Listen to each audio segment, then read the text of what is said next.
What the fuck is sleep? I don't even know what that is. Just pull me up over that tree. Hold up and watch that bitch feed. Shout out What's Sleep TV, man. What's Sleep TV? Ain't no sleep, motherfucker. Starlito, what up, man? Just cooling, man. Just cooling.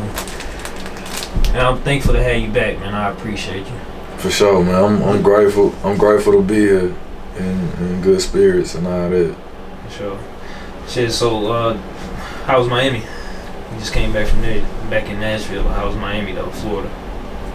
It was busy. I went to Vegas when I left Miami, so I kind of triangled around, the country, working. It was not a vacation. I've been working tirelessly and enjoying it though. But Miami was cool. I was due for some pleasant weather. Our weather's been all over the place here, so. Also, it feel good out there already? Yeah, it was pretty. It was pretty breezy. It was warmer, a little warmer than it's been here.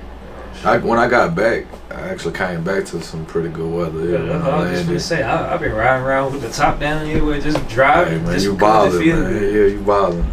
It's gonna be right back cold this weekend. It's supposed to rain Saturday and then temperature drop. But yeah.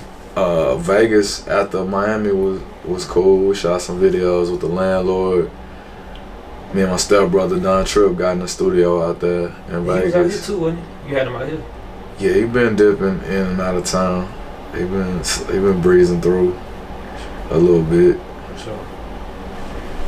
So look, I think the first question people gonna wonder, just based off the title of this video, is if they seen the last interview. The last interview, you was basically saying you and Bandplay finna drop an album, but you finna drop a different project now. What do you got to say to the people that was, expecting, I guess, the Bandplay album to be what you were releasing next? Oh, I don't think I ever said it was next. Oh, I mean, you ain't say it was next, but that's just what you talked about in that last interview. Right. Well, at that time, the project that just dropped didn't exist. Yeah. It wasn't, things happen in perfect order is the way I view them. But the Bandplay project is coming. It's a work in progress. I went in and crafted a project that more so like matched my current state of mind and the shifts that I felt taking place. And I didn't want to do the project with Bandplay, because I feel like we got chemistry like no other, and I want to be able to match the energy that his production and his beats. I want to make sure I was bringing out my best. But we still been working on this project with Cy Fyre. Regretfully, just kind of took, I don't even want to say priority, it just took precedence, I guess, because of my headspace, and there was some things psychologically and otherwise that led me in this direction, and I just try to follow the inspiration, follow the vibe, especially good vibration. And this was almost a means to an end to get the best work out of what me and Band are doing, and beyond that, just period, because I'm working on a lot of stuff. I feel like I work myself into a good space or a better space. Sure. So it's coming. This is to people that saw that and expecting it. Like I said, I Ain't Going was the lead single. We agreed to put it out on my birthday, and I think you should expect it this year along with a few other releases. Just being candid about it. No, that do go back to what you said last interview. You was like, yeah, I don't want to promise that it'll be out at this time, because you never know. So I mean, I'm kind of glad you didn't say oh yeah, it's gonna be out at this time. Like you said. I know exactly when certain things are dropping, yeah. And then there are other things I don't know at all, and I just don't want to. I don't want to mislead. Right. And even the things that I know exactly when they're dropping, we'll announce them. And the time is right. Right. When we there, that's what we'll be doing. So I mean, we yeah. Alright.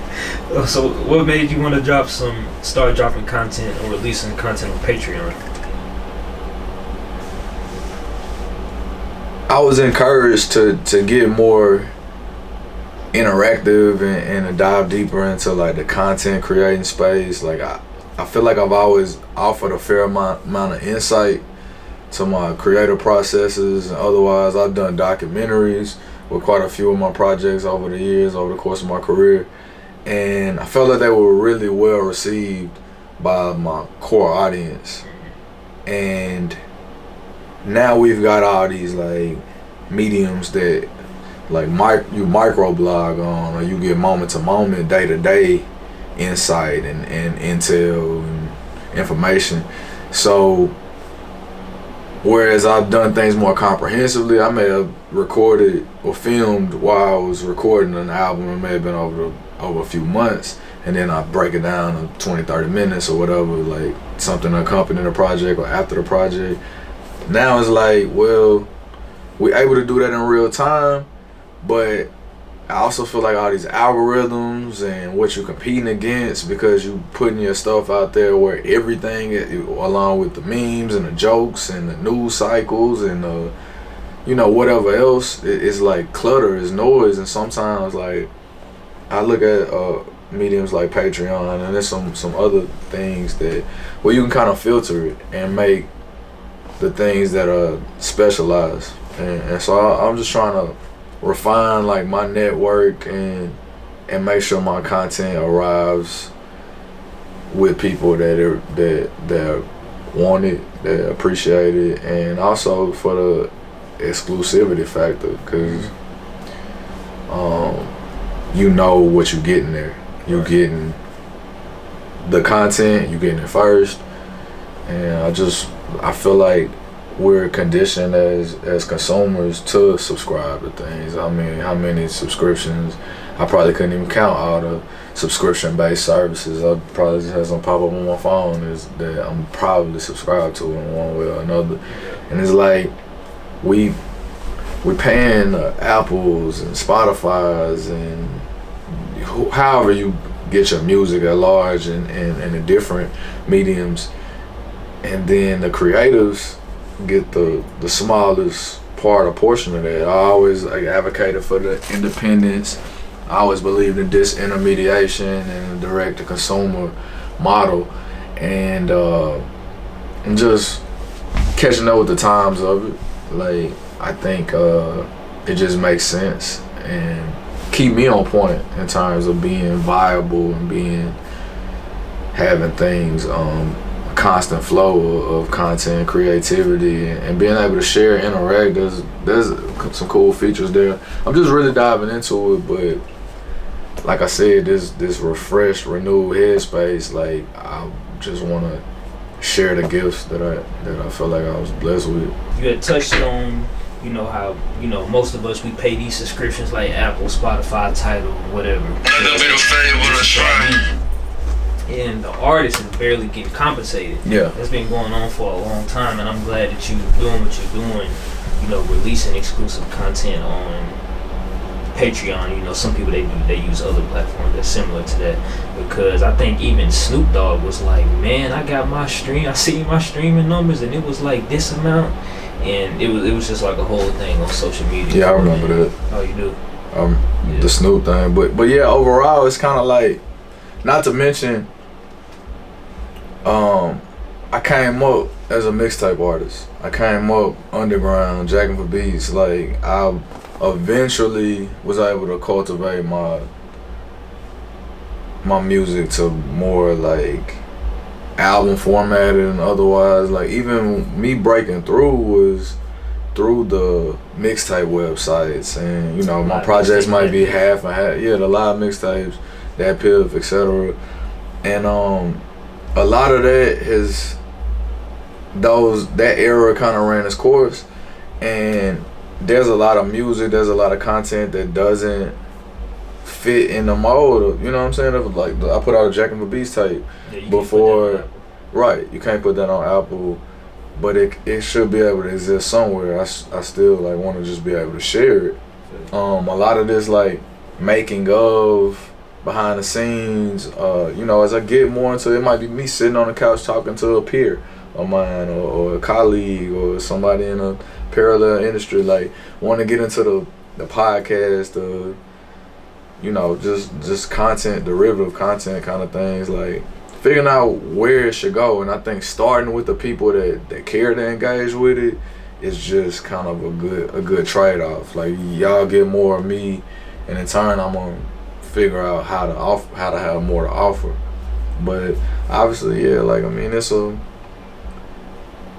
from the beginning, like this wasn't pure. It was a passion that evolved into a hustle, but it was like I'm still hustling. When I don't have to like swindle nobody. Like I want to give you a fair exchange on what it is. But yeah, to that point, like I don't really believe in working for the system itself. Like I think we should just the system. I mean, it ain't just the labels. You can go to the DSPs and the Apple and all that without a label. Everybody, you know what I'm saying, has the access to it, but it's still like their system. They're still, you know.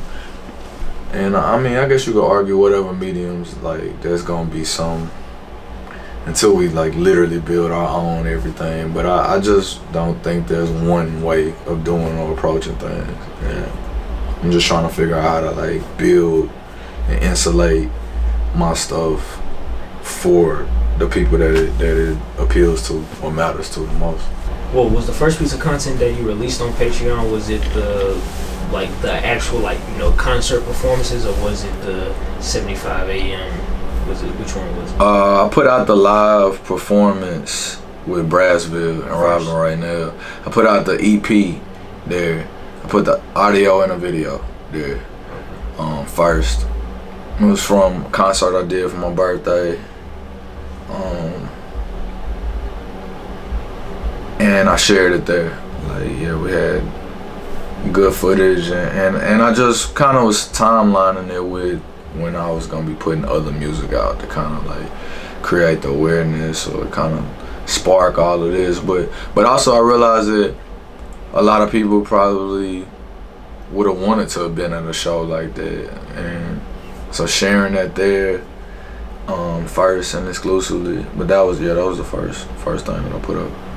Yeah, so the Jackin for Beats mixtape that you had released on there, was that like random? Like what? How were you holding on to those songs for a minute, or like?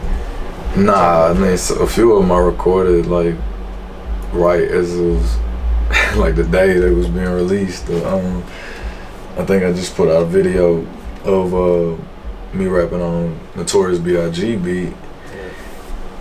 I had been recorded at a studio in Miami, and it was March 8th. The first day I went to the studio, we were mixing and mastering the album, and I was walking out. Like this studio's got a cool ass vibe, aesthetic.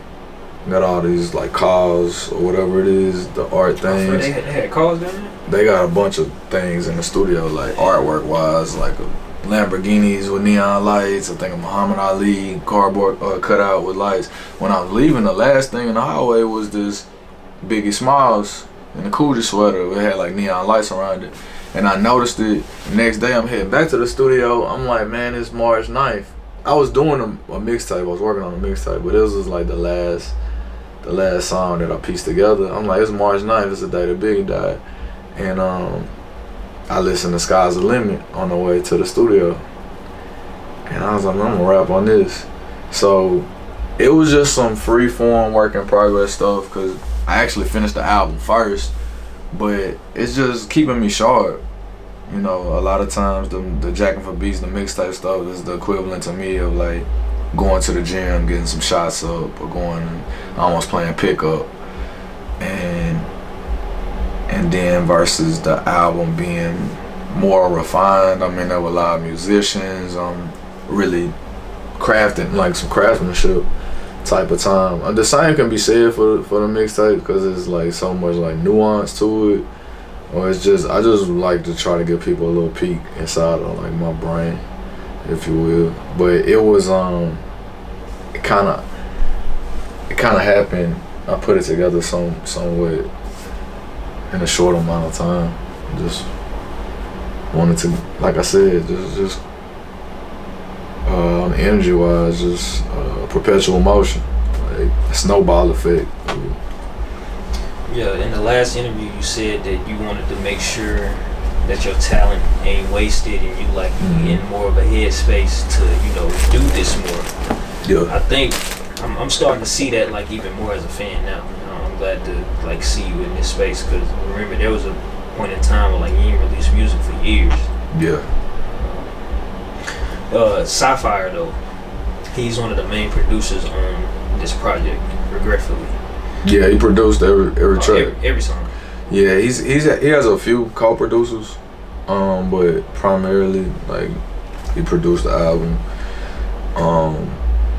My guy Professor Larry Jenkins played trumpet on 4 or 5 of the songs. I don't want to misquote the number, but at least half the album I say he played live. You know, he's part of Brassville, and just from us doing that concert together, it was kind of like we wanted to like create music and not just perform music that I already had out.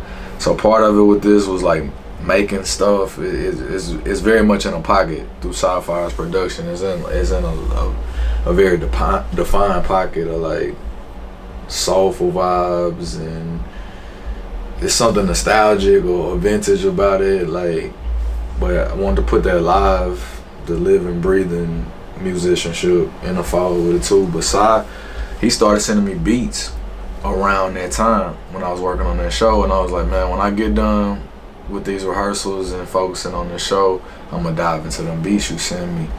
And it just coincided timing wise, like synergy, divine alignment, divine timing. You were asking about the mixtape. It's called 75 AM Hard Club, and the premise of that is I'm doing this I'm on day 51 right now. I'm doing a 75 hard challenge. It's like a fitness, nutrition, wellness journey. It's a challenge, if you will. And you have to read every day. You have to read at least 10 pages nonfiction, drink a gallon of water, and change your diet, work out twice a day. One of your workouts got to be outdoors, 2 45-minute workouts. But over the course of taking on that challenge and embarking on this journey, I almost immediately started to see like my mental shift in a more like progressive, focused direction. And the first book I read during the challenge was called The Power of Regret, and it led me to making this album. Like, truthfully, it was some prompts, it was some things at like an end of chapters, like, now go and do this, like exercises pretty much. And it prompted me to share like my deepest regrets or a regret with someone, and I decided to do it musically. And so I started writing, you know, even with the reading every day, I challenged myself to write something every day. Write a verse, write in a journal, write a poem, write something. Like, I'm a writer. I feel like I'm a writer before I'm a rapper even. So with that, I dove into those beats. The first song I recorded is actually the last song on the album, the song with Brian Brown. I recorded that and then led into this whole process. And yeah, the Power of Regret book gave me the framework for Regretfully. Now the 5 AM Club part is another book that I discovered. It's called the 5 AM Club, and it kind of changed my like daily routine format. You know, once upon a time I was insomniac. I was staying up all night, like, you know, like the word sleep. It's kind of like I kind of subscribe to that. Now I'm on the other end of it, or like starting my day off on some productivity type of time, and it was just game changing. I feel like I said, I mean, people, as much as I allow them to see, like, I'm changing, I'm evolving, like, in real time and in a progressive direction. So I'm just channeling that into what I'm doing, like, artistically and creatively. So the mixtape was a mashup of that challenge, the 75 hard, and what I derived from the 5 AM Club. So it's the 75 AM Hard Club. Yeah, and then the album, Regretfully, started from the book The Power of Regret. And yeah, so just, you know, we are what we digest, or what, like, our input determine our output. Like, if we only subscribing to like toxic, then the poisonous shit, like down to like what we eat, and this is not like a preachy kind of thing, but it matters. Like, it's gonna show in the energy that we got to put out there. And yeah, February I set out to, because I think I started the challenge like toward the end of January, around the 20th, and by February 1st I was sitting in my daughter's cheerleading competition, and I decided I was gonna run 100 miles outdoors in February, and I was gonna do 28 songs, which was a song a day for the month of February. It's just like a challenge. Like I said, just keeping my pen moving. And I only did 21. I'll admit I didn't make it to 28, but I thought it was ironic that was 75% of what my goal was. But that also allowed for me to have an album done and the better parts of a mixtape. And it also just created that routine and repetition of just locking in, staying in there. 9 of these 10 songs on the album, I recorded myself. Like, other than the song with Brown, which we recorded that at NBM. The rest of it was me, like, in the crib. You know what I'm saying? Just really dialed in on some me time type of vibe. And yeah, Cy Fyre provided the soundtrack for it. And I think purging, getting all of that out there the way that I did, is just pushed me forward to be able to, like, be great in every other aspect of my artistic endeavors. You know, otherwise I'm clear-headed, I'm focused, I'm inspired. I'm a bunch of things that I hadn't always been able to streamline or get to operate in tandem, or at the, you know, in good timing. I'm glad to hear that. For sure. So I want to ask about you had mentioned that you recorded basically 9 of these 10 songs basically at the crib, and I'm assuming you sent it off to get mixed and mastered and stuff. You did all that yourself?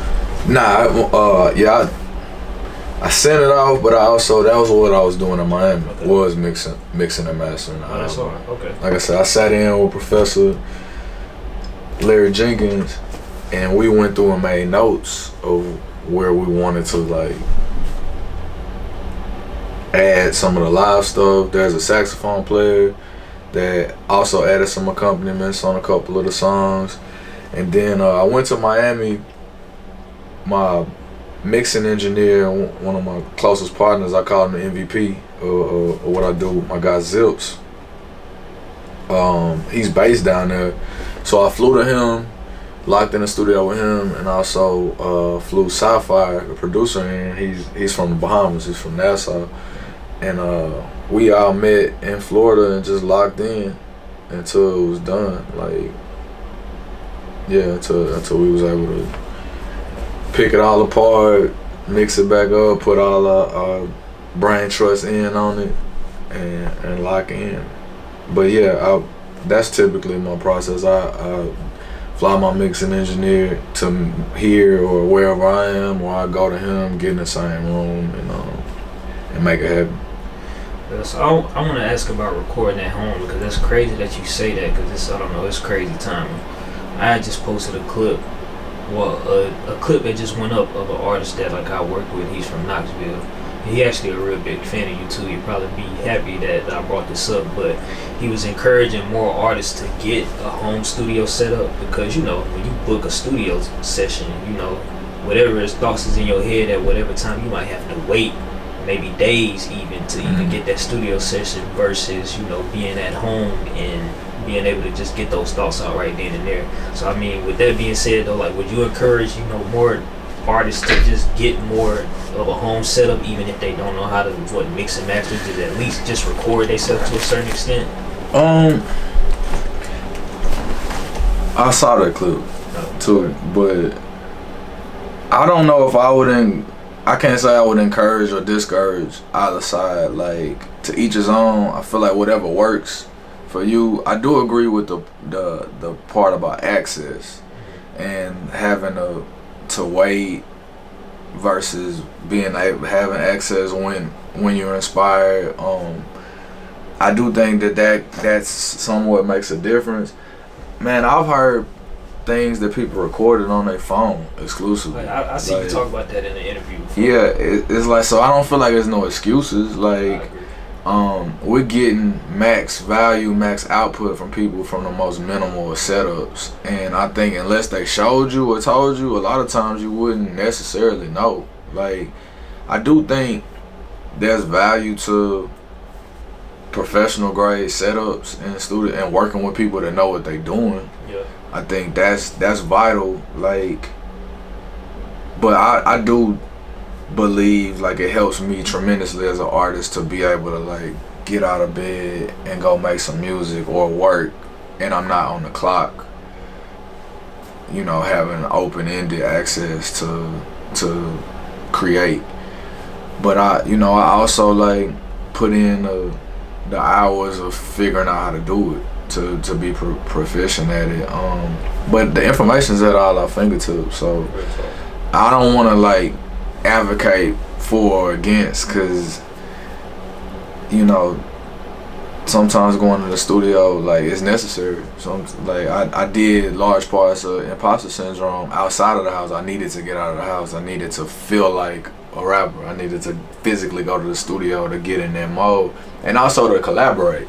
Yeah. Cause I don't want everybody at the house or in my personal space necessarily to make the music. So sometimes, like on the camaraderie end, it just makes sense to be in a control room, and I mean sometimes a great engineer can bring something out of me, cause I don't have to think about pressing the buttons myself, and I can just get in there and vibe and go with it. So it's give and take with this particular project, because so much of it was like me looking within and me finding myself via the what I was coming up with. It worked really well for me to be able to just kind of work in my own little bubble, and like I'm gonna present it when I get it up to a certain point. But like I said, like this just comes from me studying up. Like the second time I went to college, it was studying audio and stuff. It was, figuring out how all this stuff works. And so I'm indifferent with my own music. I don't really care where it's recorded, because I also trust my mixing engineer that he's gonna have it all to like professional grade and where it need to be. But I've also, just the same, this trip I recorded on a state-of-the-art studio in Miami. I went to Vegas, recorded in state-of-the-art facilities there, and it was inspiring to walk down the hallway and see all these gold and platinum plaques. And like I said, they're like, all right, I'm walking in my purpose. I'm doing what I'm supposed to do. Sometimes at the crib, I feel like I'm just doing something, and that's still to say you might get some of the best stuff I ever did from a minimalist setup. It's just, home base. Some of my biggest records was recorded at my cousin's house, or recorded at the crib with nobody there with me, or recorded at the crib and it was a house full of people, and it was like, hold on, y'all be quiet real quick, I'll record this. And so it ain't really no right or wrong. I feel what that artist was saying, but I also think, to tack onto that, another debate that I've seen is like writing versus the freestyle kind of thinking. I was gonna bring that up. Yeah. So you seen that? Yeah, I like that's I don't know. I'm torn on that too. I know because why I'm torn? No, yeah, because I mean you've seen both, right? Well, I've done both. Yeah, you've done both and you've seen both. Yeah, so I've seen it done. I've seen the thinking on your feet, not having nothing when you go in there and coming out with gold. Mm-hmm. Like, you know what I'm saying? I've seen it where I'm like, dang, like that was fire. You know what I'm saying? And then I also seen where like that happened and it kind of lacked craftsmanship or lack direction. Like I know even for me, I'm scatterbrained. I'm going different tangents. So me thinking on my feet sometimes I may drift. And versus me sitting down with my pen, I'm gonna be probably a little bit more like tactical, intentional, and right. And that was even some of this. I'm like finding specific things to rap about. Like this is where I'm at with this. So I'm about to make a song about this specific thing. That's like the writer in me, kind of thing. But that's still writing when you unless you just purely freestyling and just saying something one take. Well, like all that punching in and I start me right here. That's still writing. You're just not using paper or pen. And like so, I don't think it's a right or wrong. I've as someone that's done both, I just say go for what works for you. What works, yeah, for sure. Yeah, so the features on this album, it kind of links back to, I'm not gonna say, I mean, it's people that you usually work with. Don Trip, Robin, Raynelle, but you got Brian Brown on there too. Shout out. Yeah, shout out to Brian Brown. Yeah, I think he had probably, I don't know, man, top 3 best freestyle on with Sleep, bro. I'm gonna keep saying it. I don't know if you've seen it. I'm about to show you. Okay. But is there any reasons why you picked them specifically for the songs that you picked? Is there any reason it's just what I'm working with? I seen them on this song, so I'm gonna reach out to them and see what they come up with. Well, start with Brown. Brown. That was like a collaboration for collaboration's sake. We've been cool. We've been on the same shows a few times. We got a bunch of mutuals. I always been like, you know, on the up and up in passing, and I think camaraderie, mutual respect kind of thing. We just hadn't worked like making music together. So in one sense, it was kind of like overdue. And like I said, even on respect end, I had mentioned them in a freestyle I did last summer. Yeah. And it was to say I admire something about like the spirit that he brings into like making his music. This is something that I had noticed. I've seen him perform live a few times. He was on the bill for my Hot Chicken music festival I did in 2017. After I dropped the Hot Chicken album, I did like a multi-genre show at Basement East, and he was one of the artists. It probably was 20 or 30 artists on the bill. It was like a day-long event. Like I think we did like 140% capacity of the venue. It was right in East Nashville, and him being an East Nashville native, you know, like I said, going back to then, that was, you know, we've worked together in different varieties. Well, we did a show in 2021 with Brassville on Live from Buchanan. The guys of Slim and Huskies put the show together, and Brown was on the bill, and he also performed with the band. So when we was going in to rehearse, I'm gonna just give you a backstory how we were out here. When we were going in to rehearse, I noticed then like the passion or like that, like bro was like very serious about his craft and what he was doing. Like one of the first rehearsals, this was my first time performing with a live band at this time, and they had worked together before. So I remember the first rehearsal that we kind of were both at, you know, there to work with the band. They already had this chemistry, like. Are you talking about the band and Brian Brown? Yeah, Brassville and Brian Brown. I was like, I'm trying to figure it out. You know what I'm saying? This is new territory for me. And at that first rehearsal, like, he just nailed it. Yeah. And I'm like, obviously, you know, they had some experience, but I was like, damn, like, I gotta. On some like rapper shit, I'm like, I gotta get on my shit. Like it raised the bar for me, like in terms of performance and otherwise. Like he gets it, he, you know.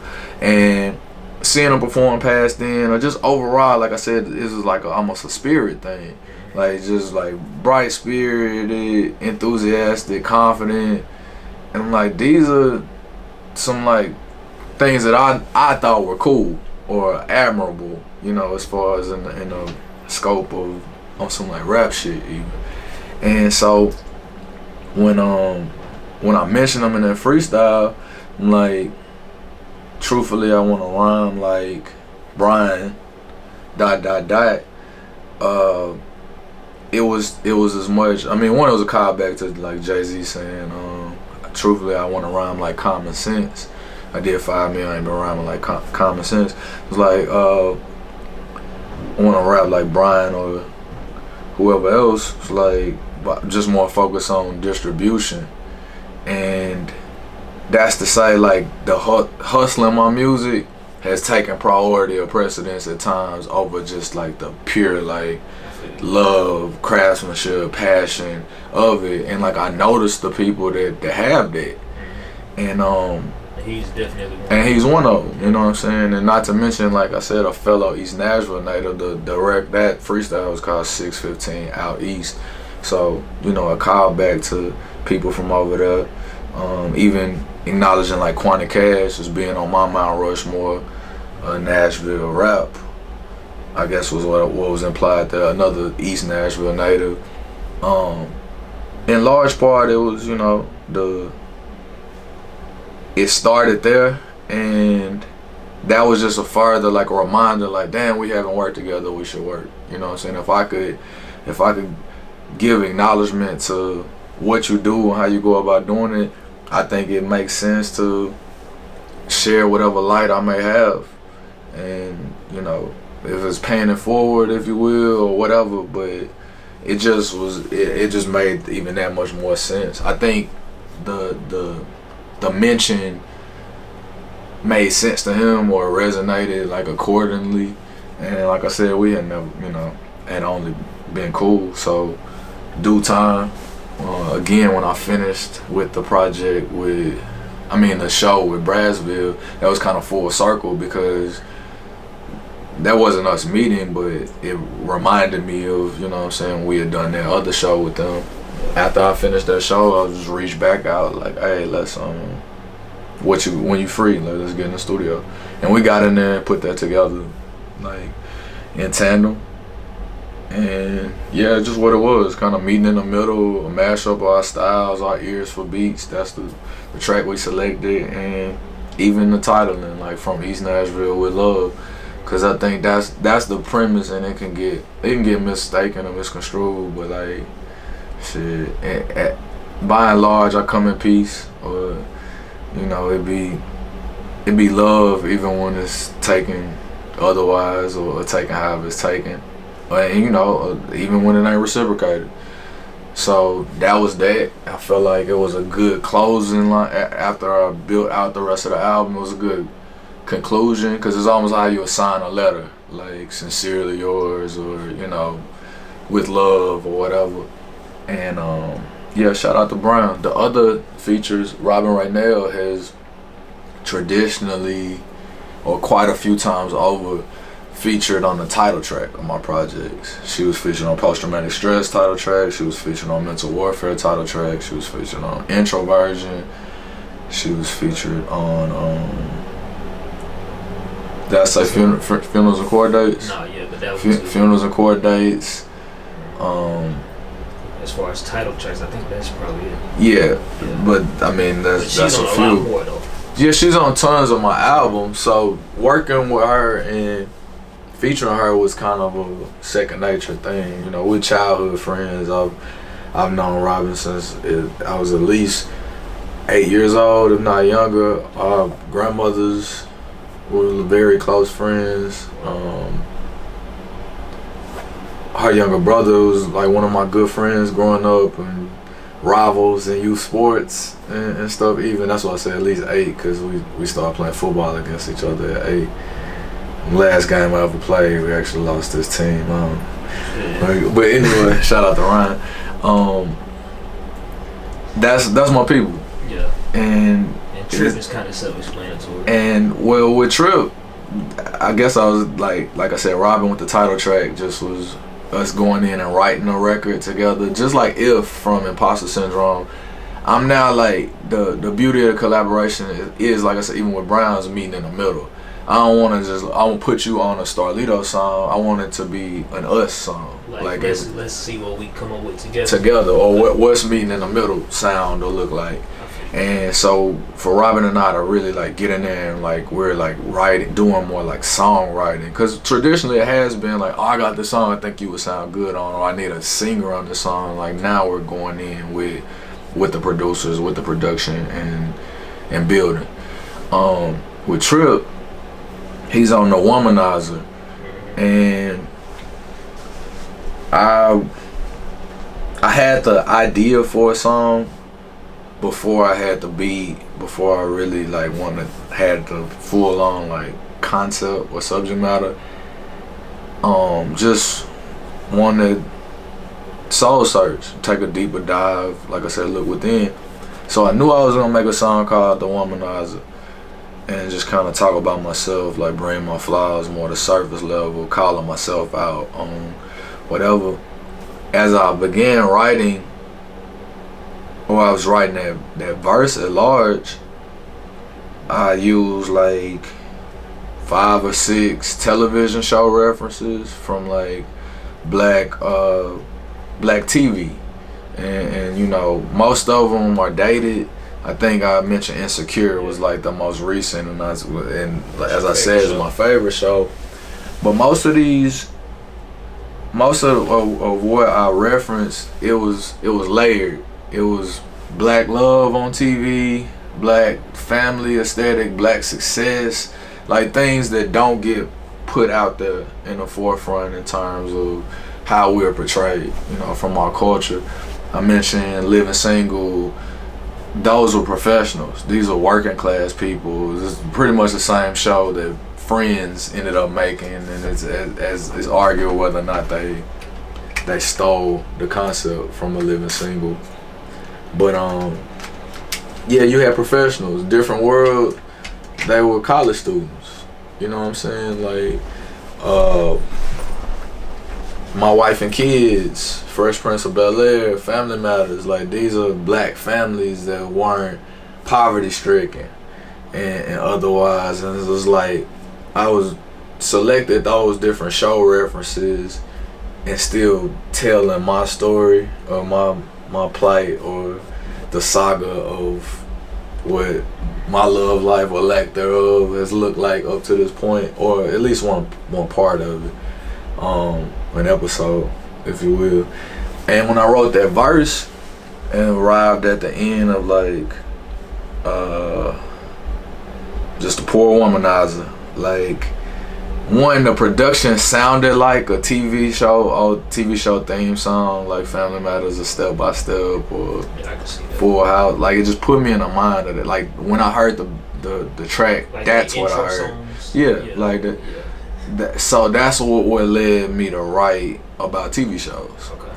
Cause early in my career, or even before I had a career, early in my stages of writing and rapping, I would take one thing and rap about it. I'm gonna write about basketball. I'm gonna write this verse about hockey. I'm gonna write this verse about football. Like when I went by All-Star. And so it was in large part tapping back into my roots. So like I probably wrote a verse about TV shows when I was 17, 18. And I don't know if it ended up on none of my mixtapes, but that's why I know I could do it. And it was just like updating it, tapping back into that skill set, that passion that I once had, that attention to detail. And when I wrote the verse, I wanted to write a second verse. I did have it in mind to like, I wanted to mention like Cole and Big Shirley and some other references that I just thought were funny and whatnot. Or I had a few more, but it also popped in my head to reach out to Don Trip, because obviously he's my most frequent collaborator, and he just went on this historic run. And I knew he could or would deliver, but also the thought process was, bro is married now. He's turned the corner. I think once upon a time he probably felt or has been in a space that I was describing on this song already. But seeing as how like he's in a different space, I mean, I was even in his wedding. Like, I know him to be in a different space altogether. I was like, prospectively, I think he could add something to this song that I couldn't. And he could speak as a recovered womanizer. And so I sent it to him, and funny part is he ended up reworking the concept because he said I took all the good TV show references. So he used movies. He used black cinema. He used black film. I didn't know Ty got the verse back, but I was kind of like, even on a fan level, I appreciated it, like on some parallel, you know, it fits. It makes sense, but even it was just funny that he's like, man, you took everything, like, and that just kind of speaks to like our working synergy or camaraderie. Like, he ain't had to ask or nothing like that, but he just, that's where he took it. He used How to Be a Player, Why Do Fools Fall in Love, Why Did I Get Married, Thin Line Between Love and Hate, Wait and Exhale. And I was like, damn, like he really told his own stories in a unique way. So artistically, like, I think at the time I might even felt like this was gonna maybe make a good Stepbrothers for life record for our joint project. Yeah, just when I heard the beat, like, or when I was starting to craft it. But kind of a little known fact, we've never worked remotely on the Stepbrothers projects. Every song you heard, we got in the same room and did them together. So by default, this kind of felt more like a Starlito record featuring him, like, versus we get in the same room to make our Stepbrothers stuff. So it kind of defaulted here, not to mention I had all these other beats from Cy Fyre, so I'm like, it's gonna fit over here in the Regretfully pocket more than the Stepbrothers for life, because we typically like generate those ideas together and build on them in the same room. It just always has worked like that. We done tons of songs where we sent them to each other, but it was just on his album or his project or on my project. Yeah, but Stepbrothers specifically, y'all usually, well, except this one time, y'all, well, I mean, it's not Stepbrothers. Nah, that's what I'm saying. That's why this is here and not on the Stepbrothers album. That makes sense.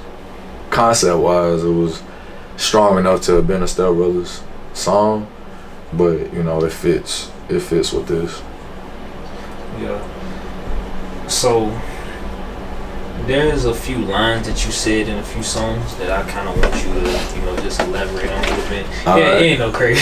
I said it, shit. I'll for sure. But I wish I would have put like which song it was, but I mean, I'll be able to tell you. Yeah. I love the shit. Well, one thing I want to point out too, man, I really like how you always, when it comes to your music, you always put things that are like updated with the times, I guess. I don't know if I'm saying this right. You'll get what I mean by this first one.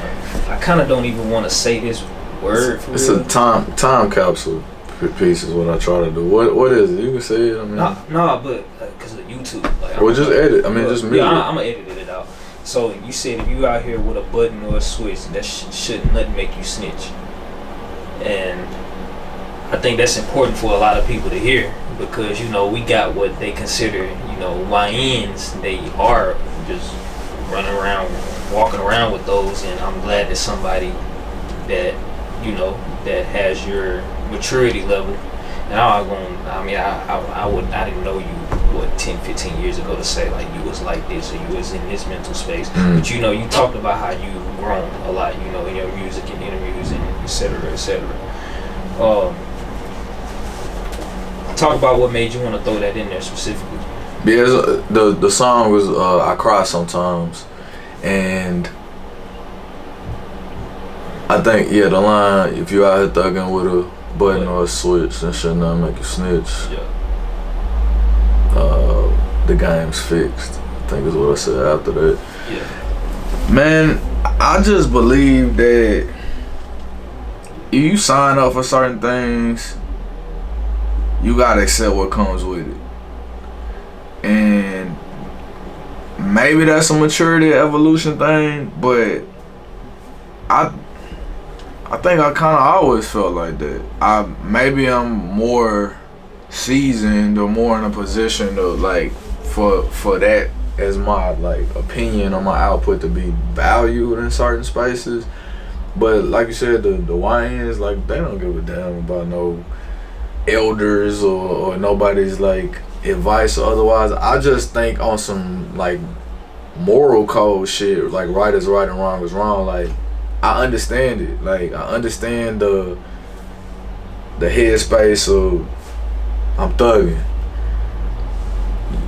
But on every other level, you know what you signing up for, and you gonna accept what comes with you. You know what I'm saying? You carrying a gun to protect yourself or whatever the case, because things might come your way and you have to react to them accordingly or protect yourself or be prepared for it.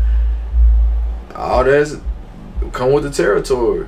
You know what I'm saying? Or like you hustling and you know somebody might try to take what you hustle for or earn, and yeah, I get out of that, but I mean it's certain ways of approaching it. There's better ways. I just read something about like the law is about to change about switches and all like that. I mean, it's already like, yeah, it just changed in Alabama. I think it's about to change here.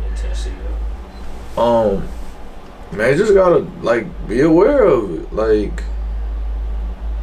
Cause I ain't in a position to tell nobody like don't carry no gun, don't protect yourself, but you know you adding on to that risk of what you doing. Like, you knew that when you put that attachment on your gun or whatever. Like, you know, that's just kind of like just to dive deeper.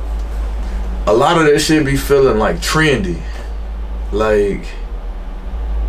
Young niggas, or niggas, I guess you could say, they want to switch because it's the trend, or because, you know what I mean? I think like, it started for real when it started getting popular in rap songs in like 2020, if I'm not mistaken. Yeah, I mean, but don't let this shit send you out. You know what I'm saying? Cause I don't know. I have my own perspective. Like, I don't know if you wanna, other than just, I guess, full on like assault, and you just on that, like on demon time, you will. I don't know if you wanna have used all your bullets in 2 seconds. No, like, I mean, I'm just being real. Like, I don't know. Like, that could be a disadvantage in certain situations. Not to mention it's less accurate. It's certain parts of that whole like psychology that's like, man, not even that. Like, what are your ideals? Like, what do you really be thinking about? Like, I don't want to get into all that because I don't want to seem like I'm like glorifying, glamorizing. But I know stone cold killers, they would prefer having a 38. Cause they gonna, you know, get up close, handle their business, and get on and take the shells with them or whatever. Like, versus, you know, sometimes people want the big pretty gun, the gun that's, they was talking about it in this rap song over here, and then that shit gonna get you extra 10 years or you know what I'm saying, a mandatory minimum. That, like, you knew that before you put that on the gun. You know what I'm saying?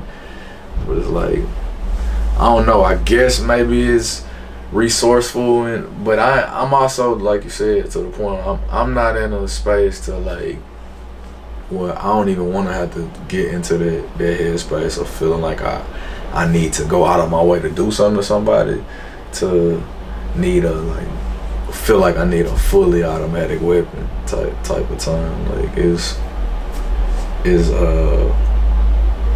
protection, like defense, and even with that, like, I'm gonna probably stay somewhere lawful in their range. It's like, but yeah, I just don't, on a moral code, like, I ain't no pity for, or ain't no understanding for somebody that signs up for something and then later feels like, oh, I'm a go against, I'm a defy like what I signed up for, kind of thing. Yeah. Like, and you know what? To stand on. Yeah, and to kind of touch on that too. So I can't remember which album, but you had Charleston White on one of your albums as like an intro. Love Drug. He was on I Hate Rap. Yeah. So I mean, I don't know if like you watch his interviews or if you consume his content or whatever, but I'm bringing this up because there's this one clip where he said he was talking about people like the snitch word. He was like, "Bruh, snitching is not, you know, a civilian saying what happened or whatever. Snitching, in his words, was like, if me and you go do a crime together, we get caught, and you feel me, you basically throw me under the bus to get less time." He said that's snitching. Anything else, he was like, that's not snitching. Would you kind of agree to that? Yeah, I mean, the idea of civilians, I kind of agree with that too. Yeah, it's kind of like, yeah, you throwing the people that you did dirt with under the bus For less time.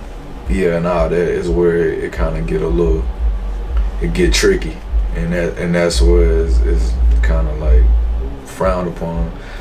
Somebody is a witness to something and they are an impartial party or a law-abiding citizen kind of thing. That's just kind of like move smoothly. Like don't put yourself in position to be told on by outsiders, third parties, and etc. Like, you know. Yeah, I guess I kind of feel that way at large, but like in the context of what I was saying was like, you own it. You wake up on it. Then when shit go wrong or y'all get caught up, it's not like, oh well, it really was such and such beef and they did. You know what I'm saying? Like you in it. You put yourself in it and you taking every step to take it there until it all falls down, kind of thing. So it's like maybe the answer to that is get out the way. Yeah. You know what I'm saying? Maybe you shouldn't be thugging like that if you know what I'm saying? You can't really, you can't digest everything that come with it. Yeah. It's always interesting to hear, you know, this thoughts on that topic because like I'll probably cut this out, but I ain't gonna cut this part out because I ain't in the streets. I ain't never been in the streets or nothing like that, so I don't really got like no take on it. I'm probably with you. Yeah, that's a civilian. The same song I say is over with. Like I'm on my way to church. I'm leaving the street. Like the streets is more of a mindset than a physical place. Explain that for the people.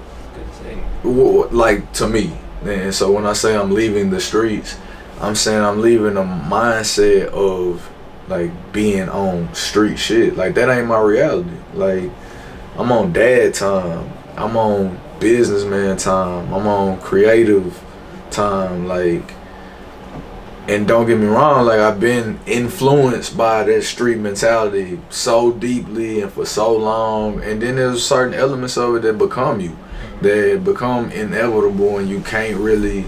That's with anything. Like you know, you just consumed by it or you identify with it. I'm at a point where I'm like, I don't. Like I'm from the same place that I always been from. My roots are the same. My origin, there's an origin story on this album. But here and now, like and moving forward, that just ain't what I'm subscribing to. And when I say that streets is a mentality more than a place, I can go everywhere that I always went, like comfortably, if you will, because of certain instincts that I have, or because of the love or respect, you know, because you give and get respect. This is about reciprocity. Like I'm gonna respect myself wherever I'm at.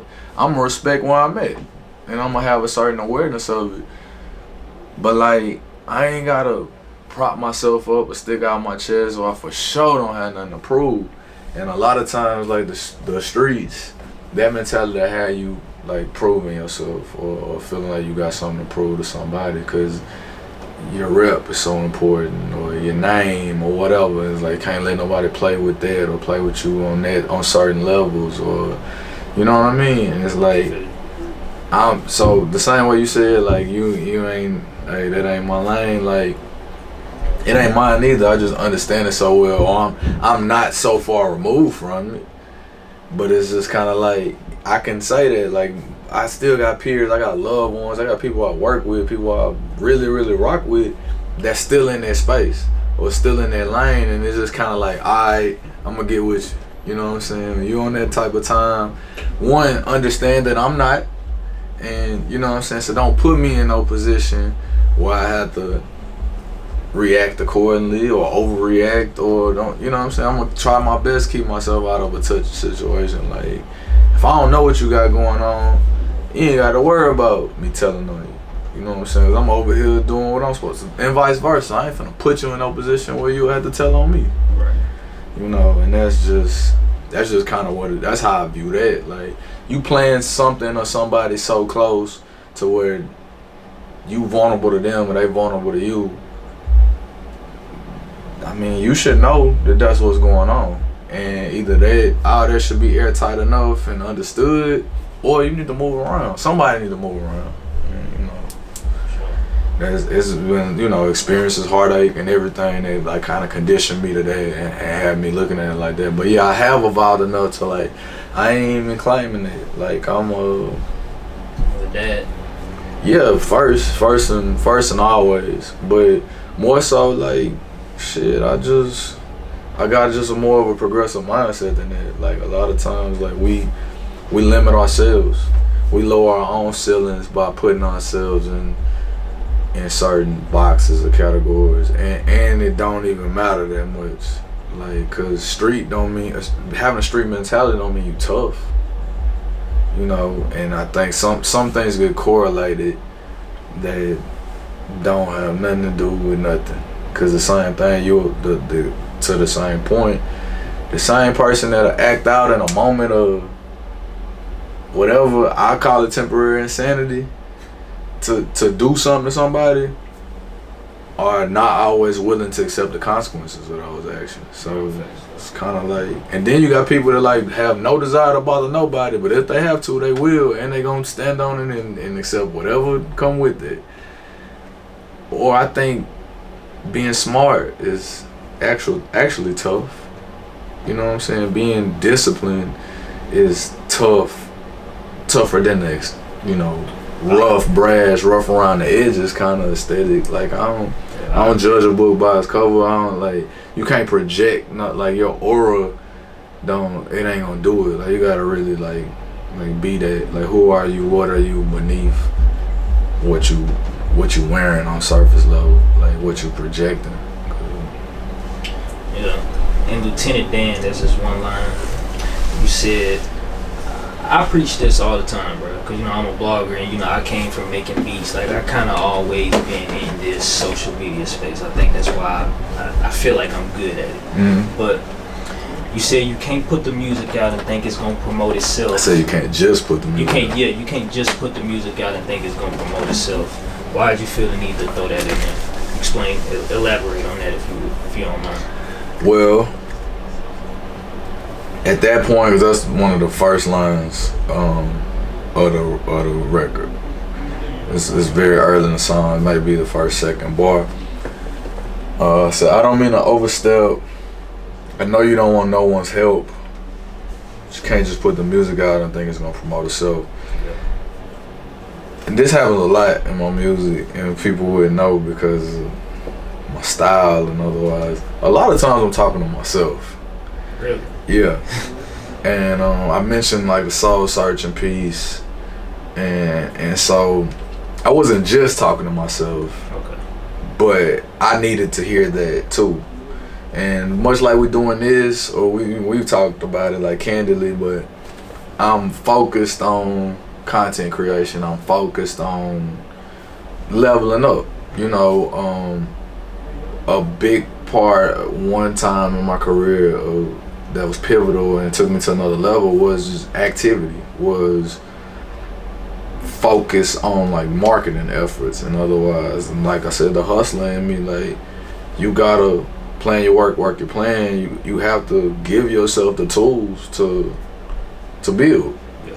And so I was saying that like as a reminder, because sometimes as artists we can make the music and that's like kind of a high of creating it, and then it's also another high when you share it or you put it out. Like for anybody to hear it is like a sense of accomplishment or a thrill. And I've been there. Like I felt like when I rapped, when I started putting pen to pad and going to the studio or rapping for my friends or sharing what I did for my actual like friends, people I already knew, was cool. I got good feedback, but it wasn't until people that I didn't know started responding positively to it that's what gave me confidence. That's what like I was like, oh, I might be on to something. There might be something here. So it was that reminder, like, grow audience, like, spread your wings, put it out there for the world, and make sure it's like calculated, or you know what I'm saying, really like push. It's not just here and just hope it do what you think it's supposed to do. Like, it ain't that simple, you know what I'm saying? And so I was talking to myself in context of just a reminder of like, but more than that, it's the premise of like being good ain't good enough. It's a lot of talented people. It just makes for a more competitive marketplace. It's a lot of music out here to be consumed. It's a lot of content, you know. I say it in the context of music, but that's just period. Yeah, like, it applies to everything. But as far as musically, like I was talking to myself, and I, even as the record progresses, I was speaking through certain others as vessels or things that like reached my radar that kind of prompted that like the school of thought of like, hey man, like make sure it's a focused effort. Make sure what you're doing is a focused effort, and it don't just start and stop with, oh, I got this idea. Like you have to give it legs. Lieutenant Dan. You know, man, you just broke down that whole song. Nah, I didn't. Well, not the whole song. Nah, it's really layered. But yeah, that's part of it. The sample says, I couldn't see the forest for the trees. I must have been blind. My favorite movie of all time is Forrest Gump. And Lieutenant Dan being a prominent character there. It was a lot of reasons why that song was called Lieutenant Dan. But part of it hinged on, it's like, am I Lieutenant Dan? Or, you know, is there someone on the other end of some of these raps or some of these bars? Are they Lieutenant Dan? And I guess you could argue either way. It's like, it's art, it's the freedom of interpretation. And again, like as an artist, like I want to give you a think piece. I want to give you something with some depth and some intricacies to it. But yeah, it was a bunch of reasons why I was called Lieutenant Dan. But starting with the first bar, like you can't just put the stuff out. Like you need to have some like purpose, some focus, and some force behind it. Yeah. So you touched on this song a little earlier in the interview, but the Womanizer. Mm-hmm. I wanted to bring up that song because, it seems like throughout this album there's a handful of lines where it kind of hints to you like, you know, you're going through a lot of things with your child's mother. I don't think I made a lot of references. Not a lot, but a handful. On that song, the Womanizer song. Though. Yeah, and then it was one other song. On Sometimes I Cry. So she be mad at me sometimes, but we cool. We cool. We friends, and we great co-parents. It's just a reality. Like even the Womanizer song was more like a chronicle. Like I mentioned, like 7 years before and after, because we got a lot of history even prior to having a child together. And I actually ran it by to make sure she was all right with it coming out, like the song that So that song is kind of just more you just getting things off your chest, expressing yourself. You said you recorded 9 of these 10 songs at the crib. It's probably something you was just getting off your chest. In probably a 2-week span. Like I recorded the album about 2 weeks, roughly. So yeah, like I said, it was speaking to some of those regrets. And that was just one, like, cause I referenced it on I Cry Sometimes, and then the Womanizer. Yeah, I regret creating a broken home, or I guess maybe technically 2 broken homes. Yeah. I regret that having grown up in one myself, I kind of never intended on perpetuating that same cycle. It wasn't intentional, it happened how it happened, but it is a regret. You know, I think even from that text that I read, the book that I read, The Power of Regret, and otherwise, I think that we all have regrets, and it spoke to the #1 most regretted tattoo is no regrets. And it's like a slogan that people supposedly subscribe to, but that it's not really true most of the time. So the idea of like regrets and me just exploring like in an honest fashion, taking a deep dive, like I regret being the way that I've been in certain regards. I regret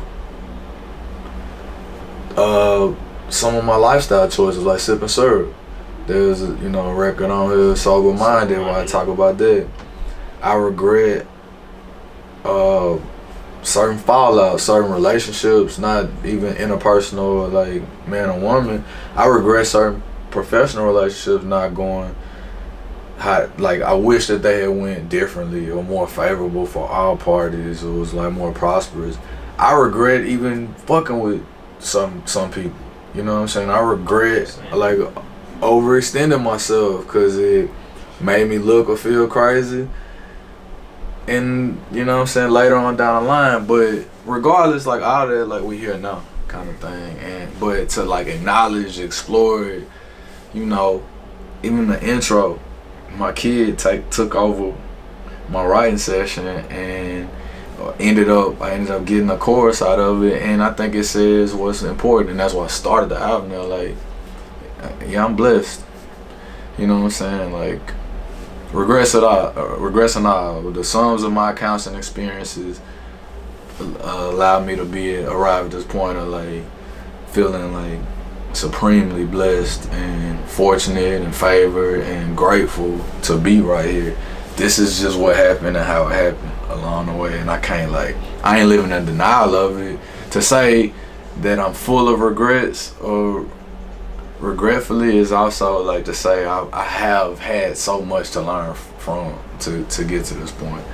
So it's not I don't feel like it's a sad album. I have made like some darker music, and like it's soulful, and it's maybe not like super upbeat like party music jump around, but I think it's something that you can live with. It's something like I'm trying to make.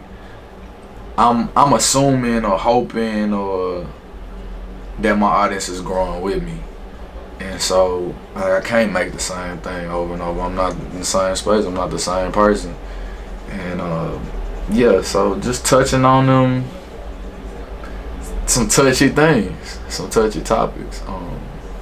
But yeah, it's just me. It's me in present tense. This is I would like to say new and improved. It ain't really that new. It's just current. It's current.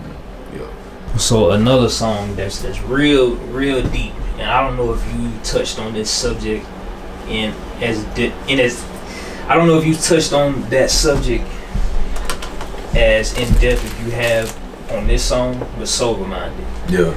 You basically talked about, you called you and Lean like a toxic relationship, right? For sure.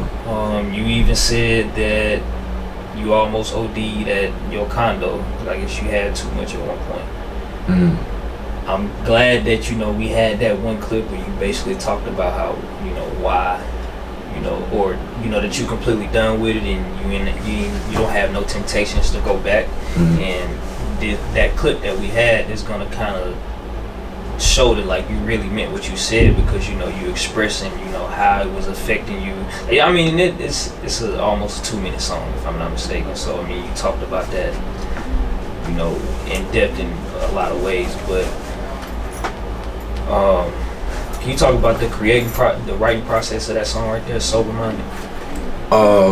Yeah, I heard the track, and you know, it's got that chopped and screwed kind of aesthetic to it, the feel. Right. So I heard the track, and I immediately like thought it was like jamming. I thought the beat was hard, but I almost like wrote it off immediately. Like, yeah, I don't mess around. I don't do that no more. So that beat really ain't for me. Right. And so it started there. I probably had 30, 40 beats from Cy Fyre over the course of, like I said, I did all this in about 2 weeks, maybe a little over 2 weeks, roughly. But as you sending playlists, folders or whatever, I'm just going through, kind of hitting them on shuffle, so I'm not partial to one beat over another. But if I find something, I would just write to it. So I think I was in the gym, and I had this beats playing, and that beat came back on, and I was like, man, this beat hard. It sounded like a syrup sipping song. And I'm like, I'm not gonna. And the light bulb went off. Like, well, maybe I could, because this is the second time I've said I like this beat. I'm like, what song could I write? You know what I'm saying? Other than me writing something for somebody else to rap, I was like, maybe it's an opportunity for me to talk about it progressively. Like, I don't want to condemn anybody else's choices or habits, compulsions, especially ones that I have once upon a time, like been indulging or whatever on my own. But I thought about our conversation last time I was here, and I was like, man, I think I could say that in a song and it not be preachy and not be like soapbox, like I'm on some holier than thou, better than nobody. It's just, it is what it is. This is like, it's what I'm counting on is for it to resonate with the people that heard me in that state of mind before, so you can see the difference. Okay, and show like the other realities, like the parts that maybe they don't show. Right, because I ain't talk about it. That was 10 years ago, 10, 11 years ago when me saying I almost OD'd at my condo at the Palms once. That was like Black Sheep Don't Grin time, because I got a documentary from that project. We're recording part of the project at my condo at Palms Place, and it was during that time period. I ain't talk about it in real time. I probably was talking about sipping syrup in them songs. You know what I'm saying? Like, so it's just like, man, just think a few more sips or whatever else, and I might not be here today. You know, like the gravity of that when you compartmentalize it like that. Like, and maybe that's a few years later, me becoming a dad, that makes me reflect on moments like that. Like, damn, I was in deep, or I was a little further gone than I probably even acknowledged in real time. Yeah, I'd speak on it from just an informed perspective. Like, I say it on the intro. It's all about perspective, and that's something I subscribe to on a life level. Like, one, gratitude and perspective. Like, you know, respecting other people's perspectives. Like, just where you are, it may not be where I am. The way you see that or view it, I don't have to agree. I may not agree, but I understand and respect that's where you at, or that's how you see it. I got freedom of choice to say, all right, I'm gonna view it this way, and this how I'm gonna approach it. And, you know, even closing that record, like, do what you do, just don't let it do you. Because we all got vices. There's numbers of things that can border being toxic, unhealthy, and it's everyday shit. It's over-the-counter shit. It's, you know what I'm saying, whatever it might be sex or whatever. Like, too much of anything could be detrimental or harmful, or like overindulgence at large. The idea of this song being called Sober Minded, it speaks to what I say in the song. Like, that altered my brain chemistry. Like, that it was taking its toll on me physically and on like a health level, and like I could feel it. I was just in denial of it in real time. Really? We was texting yesterday, or maybe 2 days ago. Alley Boy was telling me that his kidneys failed on him, and it was from messing with the drink.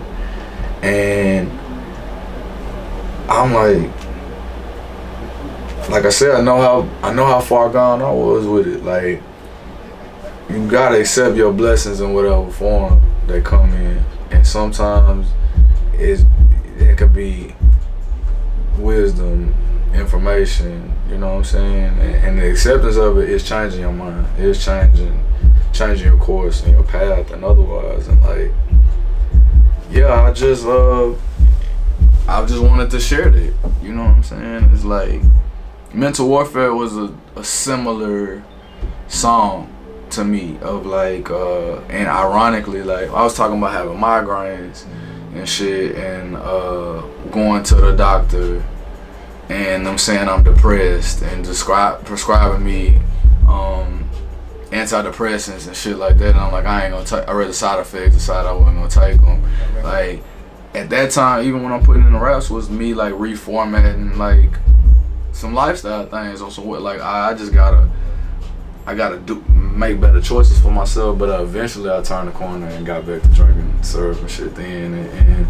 But it's mentality, it's mindset. The same thing we was talking about the street thing, like. Probably dove so deep into caricature or an aesthetic that I just felt like that was a part of it, and it was you almost can be so like, that's what is the toxicity or whatever of it. It's like you almost feel like you supposed to do certain stuff, and it's because we allowed ourselves to be programmed by it. It's like, nah, you got choices, and it's all about the choice. You know, choices and chances make champions. That's something that Pero Giovanni say all the time. Yeah. Chances make champions. I think he had like a whole, I ain't gonna say a whole project, but that's something he said a lot. Yeah. So, alright. Dodge charges and the challenges, you know, you talk about them in songs a lot. You know, you've had videos with them. I want to ask your perspective on, like, you seen the 2025 Dodge Charger? The electric one? Yeah, the electric one. Yeah. What's your thoughts on it? Like, you think Dodge moving in the right direction with that? Like, and like as somebody that's had charges and challenges, like, is that something you would probably buy? I don't know. I don't. Oh, you don't know too much about it? I know a little bit about it. I probably know enough about it to answer your question. Like, it's cool. I think it's a cool model. I saw when they stopped making like the Hellcats and stuff that was pivoting in an electric direction. I thought that was a lie. I didn't think, like, I don't even see how you could go from like what you have in the Scat Packs to, I don't know, just that. Well, I think the electric vehicles is kind of just a sign of the times, is where we are. Like, I was driving a Benz in Miami, electric one, like one of those little trucks or whatever, and having messed with, you know, some of the Teslas and all like that. I mean, this is where we are. We in the future, and so it is what it is. Would I own one? Like, not this first go round or first model. I think a lot of times, yeah, it's like let them work the bugs and stuff out of it on the technology end. But yeah, I've like, the electric thing is it's kind of where it's at. Like, they just made it where like Mercedes can use like the Tesla superchargers. I think just last month. That's some new thing. I don't know if it's legislation or just something they agreed on between companies or however that works. So, I mean, apparently we're gonna be like the Jetsons one of these days, and different types of vehicles and stuff. So, you like the exterior of it? Of the Dodge? I think it looks good. It's alright. I mean, I feel like they had to like vary it up, so it's like definitely stands out versus they gas power ones or whatever. But it's it ain't really a complete reinvention. Like, that's cool. Alright, so last question, man, because I remember after our interview, I somehow was listening to this song, and then I listened to it over and over and over and over again, and I was like, bruh, no way. Well, I ain't gonna say no way. I was like, bruh, I don't think you still feel like this today. But a lot of your close to day one fans know rap music ruined my life. That song. What about it? Do you still feel like that today? With how your life has planned out? Nah, ruined is a strong word, and I think I did feel like that at that time. I wouldn't claim that now. But the ethos of that song was like, it was true, and some of it still like holds some of its weight, and that's to say rap music changed my life, and I just had to accept for better or for worse, because as much as like we was talking about the whole buttons and switches and snitching, and like I chose this, I signed up for this, so I have to accept the worst of it with the best of it. Like if I can be my own boss and not have a ceiling on what my salary could be, and it's just determined on my output and reach and connection of it, then I have to accept the lack of privacy and the, you know, target that may come in different varieties. You know what I'm saying? I got my car stolen one time, and with having to file a police report with that, by the time like I'm going into the parking garage, like by the time I get to the bottom of the garage, because they found my car like same day, like moments after, all the police like had figured out who I was, and it kind of like immediately like it wasn't a civilian report no more. It was just like, you know what I'm saying, I've been in that position where it's like, damn, I'm being stigmatized because of my line of work, like, and it's lawful. It's like, but you gotta accept it, you know what I'm saying? Because I get, I guess, preferential treatment in certain other spaces. So it's just like, man, it is what it is. Like, but no, I wouldn't say ruin. I wouldn't say it's ruined my life. It's because, namely, like, it's, I'm quoting this. I'm not saying this is proper myself. It saved other people's lives, and that's some of the feedback I gotten. So to claim this as being like ruined, when this gift has been a means to an end of like restoring others, building others up, providing jobs for other people, like it's my livelihood. At that time, I think I was scraping and trying to figure it out and trying to make it, you know what I'm saying? I was waist deep in a record deal, and still was like having to like try to hustle and shit, like, and figure out other ways to provide for myself outside of the music. And it just felt like I'm spinning my wheels. I'm like, man, what am I doing? What have I done? Not to mention like the rap stuff had me like deeper in on some other like chaotic stuff. I felt like had I not been rapping, I probably wouldn't have been in certain situations. And so all that running together was like, yeah, I'm viewed and regarded as the rapper and this and that. I'm like, but that also, you know, and I think it was just a whirlwind. I like how life was at that time. And I think even that was 2007, I think, when that song came out. Like I don't think what I was doing then artistically is that different than what I'm doing now. I was expressing myself from within. It was just more darkness. Like I got more light in me now, and I got a better resolve about things, because I really am mindful and intentional about like seeking out the solution and things rather than focusing on the problem of it. And sometimes, and that's even acknowledging like it might not be no clear-cut solution. Like we got an issue or a problem, the solution might be, you keep that shit over there, and I'm gonna just run my route over here and shrug my shoulders to agree to disagree. versus focusing on the problem is like, how do we clash horns, and like, you gonna respect my mind. It's like, I might not be capable of making you respect my mind, and I just have to be alright with that too. Like, so be it. But now I don't think it. Yeah, I ain't claiming no lack on the here and now. I'm not focused on lack. It's all about abundance, and I think rap still has the potential to like change others' lives, and including my kid. You know what I'm saying? She's executive producer on another project, and another project. So you got her on more songs too? No, on this one. Okay.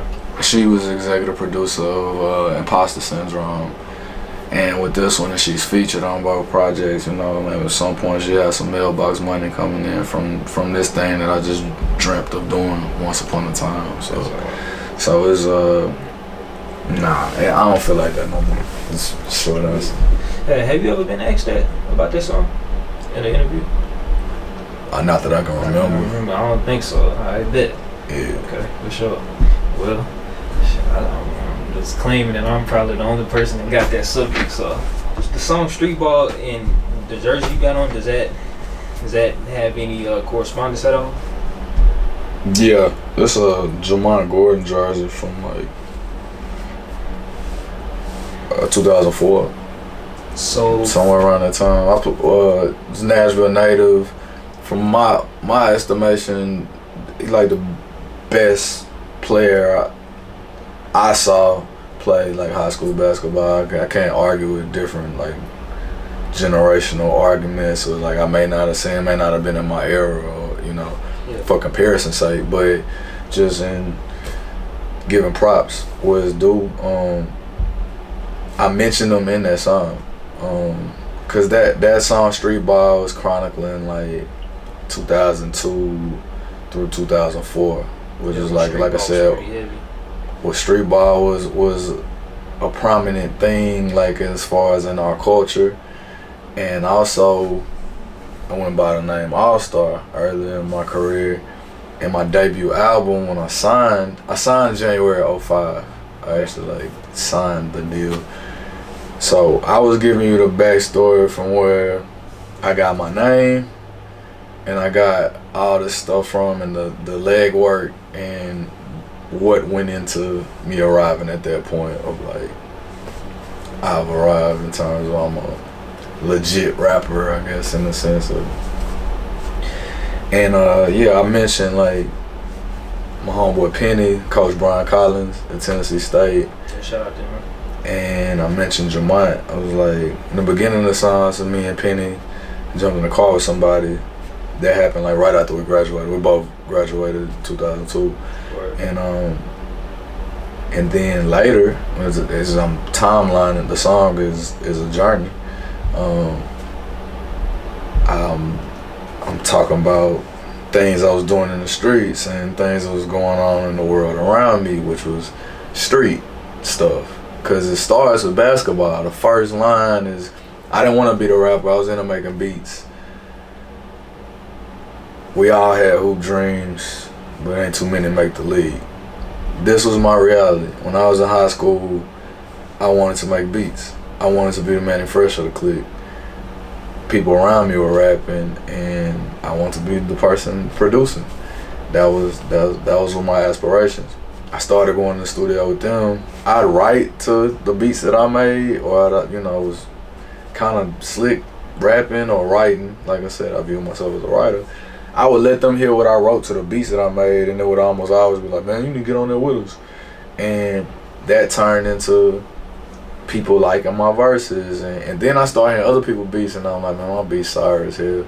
So I shifted my focus to rapping as opposed to beats primarily. But Lil Penny was one of my AAU teammates. We had been friends prior, but we played on the same AAU team. Okay. And he was one of them early like advocates for my rap talent. There was a bunch of my AAU teammates that like I be rapping in the van on the way to tournaments. We going out of town playing in tournaments and trips, or I have like the songs that I was going to the studio recording with my friends. I'm sharing it with them. Some of my earliest audiences was my basketball buddies and whatnot. So we graduate and Penny is like, man, y'all gotta hear my boy Code. Like that was just, you know what I'm saying? That's just what it was. And that ended up turning into some of these people that I ended up placed around by virtue of like some chance introductions via Penny would become like my immediate like social circle. They would end up being like my homies, and you know, because I was like 17 in the beginning of basically when I started the song. I was like 17 years old. Okay. So I show you like over the next couple of years is like environmentally I went from having these hoop dreams, being around people like Penny, that basketball is life, and I drifted and I got into a whole other sets of stuff. One of the people that I rap with, Russell Soul, I say Lucky had a plug, but he didn't pay the fee.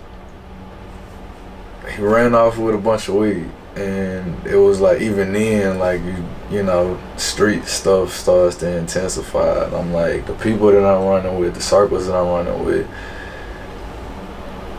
they got age-old things going on. I'm immersed in it. I'm here. I'm amongst it. I'm in it, and it's just my reality. You know, it's like I'm trying to make a name for myself. The music is moving gradually, really faster than I could have known at the time. But I'm in it. I'm becoming this entity. And it's also like life. Street level stuff is going on, and I'm just like, I'm so in it that it's just like I don't care, you know what I'm saying? I'm in it. This is what I'm doing. This is what we doing. This is what I signed up for on every level, and it's like I'm gonna do what it takes to try to make it happen, and I'm gonna do whatever I gotta do on the other end, like be it, you know what I'm saying, some destructive stuff, be it some hustling stuff, like God make it happen, you know what I'm saying? It take money to make money, and so then I'm like, we hustling, we doing this and that. Timeline wise, my boy Penny is at Belmont now, 4-year starter, you know what I'm saying? And I'm trying to get the music off the ground. He's playing basketball. I'm like, man, I'm gonna play at Vanderbilt, paying this much, and we gotta. You know, this is my immediate day-to-day reality, you know. And my boy's playing at Belmont, so I'm going to his games and stuff because he's playing, you know, he's playing here in Nashville. Or we might go and watch Jamont because he was like the hot ticket, you know what I'm saying, the best high school player at the time. Like, and I played against him my senior year when he was a freshman. He dunked on me, actually. He caught one off the rim on me. And I found out he was 14 years old after the game. That probably did as much to like kill my hoop dreams as anything ever. Like that was a jamboree. I had a great senior year past that, but I think it was a reality. I'm like, this nigga 14, like what the But anyway, I knew then, like, you know, he was the truth. So the next few years, like, it was like packed house. I remember distinctly, and that's why I mentioned it, not only just give props, that's the homie, but like, I remember going to games, like when I dropped my second mixtape, February of 04. So I'm 19 at this time. I remember going to one of his games, and he had like 40 points and 20 rebounds or something like that. But I remember barely seeing any of the game because I was selling CDs the whole time. I probably sold 100 and something mixtapes while I'm at the game. That one game? During the game. Like, so every time I'm like watching the game or something, man, let me get one of them CDs. Like, I probably left the gym with an extra $1,000 in my pocket because the CD, you know what I'm saying? But the timeline of it, like, this is, you can go, it all checks out, like, historically, like I said, as far as the origin story. So yes, I wore this jersey, and rest in peace to my guy Rashid Walker. He had the custom jerseys. I thought it may have had his tag. It was 622 Customs. But I got a Brian Collins Belmont jersey. Got this one. I got my own jersey, high school custom jersey or whatever made. Oh, which school? Oh, you say you went to? I went to Human 5. Human 5. Yeah. What was your number in shit? 32. 32. Right. Yeah, and my senior year. And so yeah, I wore this like because it correlates, it checks out. Like, but like I said, I can remember that like going to Penny's games or Belmont, going to Jamont games when he played at Glen Cliff. Eventually, he went to Oak Hill. So the line after that, I'm like, that was about the same time Oak Hill lost to LeBron. Because I remember Oak Hill playing against St. Vincent St. Mary's on like ESPN during that same time frame. I think LeBron graduated high school in 03, like a year behind me. But like this is the timeline and stuff. And like I said, the overlap of basketball, street stuff, like that intersection was my reality. I was a hooper that wanted to make beats and became a rapper. I also like dove forehead first into the streets, and like I said, for better or worse. And it was also supposed to be my debut album title. When I signed, and on my first like maybe 5 mixtapes, it said Streetball coming soon. We was working toward that. Never got a release date. Never saw the light of day from being signed. So to this day, even some of my longest time supporters they give me a hard time. Like, hey, when is Streetball coming out? So like an inside joke. Yeah, I guess somewhat. So I made a song called Streetball. So they can't ask me that anymore because it's out. It's Streetball, and you know I decided to make it somewhat of an origin story or a reflective nostalgia piece. Like, I ain't really indulging in much, but my drug of choice has somewhat been nostalgia. Like, when I was making a mixtape, I watched like the 2000 All-Star game, and that led me to the bars on the outro. Turn the shit around like KG with the drop, step fade, Iverson Reebok contract, I never stopped getting paid. You know, just the all-star stuff, like finding inspiration in obscure places and like knowing my roots are rich and they had to been fertile for me to have grown and blossomed to this point. So I don't want to like never like minimize it or forget where I came from, my humble beginnings to be at this like bright spot of you know. I'm proud to have survived and to continue to survive and thrive. So. Hey, so with all that being said too though, did you come up with the name All-Star because you were such a big fan of basketball? Sports. Correlate sports. Okay. Sports. Yeah, it was a sports thing. Okay. Yeah, it was yeah, like I said, one of my first solo songs, maybe the third solo song I ever did, was called I'm an All-Star. And there was a verse about basketball, a verse about football, and a verse about hockey, I think. No, it may have been baseball. And then later I did a verse about hockey. I'm the great one, they call me Jermaine Gretzky. Cause I stay on ice, can't you see that my chain heavy? Yeah, if you try to bag me up, it's finna be shots. Now they tryna something in the penalty box. That's crazy that you remember that from that long ago. Yeah. But yeah, the second song I ever recorded was called Legendary Status. Yeah, I remember you said that. Yeah. so again, like tapping into them roots. 75 AM Hard Club, it's out right now. Regretfully, the album is out right now.